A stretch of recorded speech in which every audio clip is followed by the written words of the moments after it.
I mean, I live in a rural part of the country, and there's a digital divide. And I have talked a lot with the Chairman Pai, and he's actually been to West Virginia several times. How are we going to close this digital divide? It's economic, it's education, it's healthcare. That's of great concern to me. So the rural broadband areas of the Connect America Fund is something that I'm going to be asking a lot of questions about.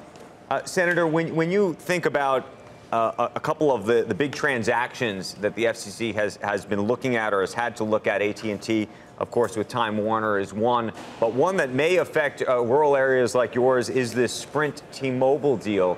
Where do you come down on that deal, and what do you want to know about it? Well, of course, I want to have the deal fully vetted, I think, and the FCC and the members of that commission will obviously do that. At the same time, I am into figuring out how to deploy 5G into areas where I live. I'm interested in how these companies are going to be moving forward on that and how a merger might affect that. So I think it's more about the penetration of the market into areas that are unserved or underserved.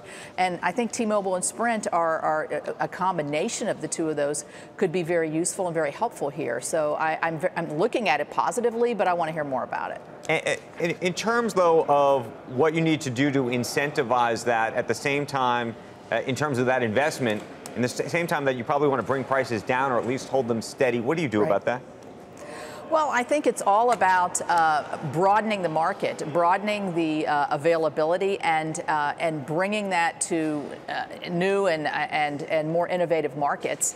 And I think that's how you hold the price down. And I think if you can point the emphasis, or at least move the emphasis away from maybe the larger, more profitable areas to a broader market, I think that helps, and that will help, I think, in areas where I am concerned about, and where a lot of people out in the West absolutely are concerned about as well. I'm curious what your take is on whether you think the FCC needs to look at regulating internet companies in a different way. We've been having a conversation all morning about this interview that Jack Dorsey did on NBC News last night about kicking Alex Jones off of Twitter, and where you stand on big electronic platforms like that.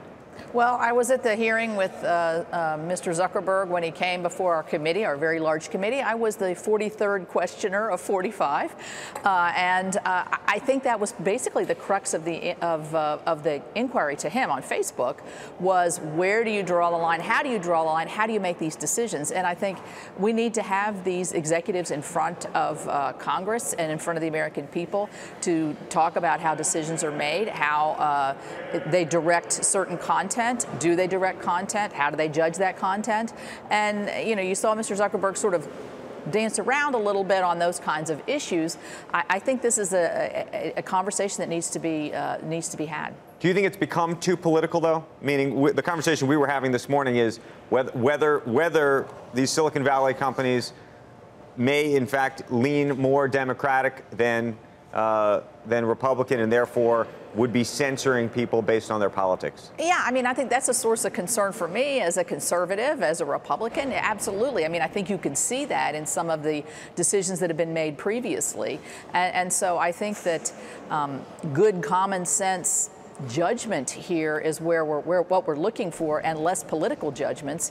I think that's the beauty of the internet, is you can find any opinion anywhere that you would like to have. You put Alex Jones in that same category? You know, I'm really unfamiliar with what he does. I know he's very much on the extreme, and I'll have to leave that conversation to another day.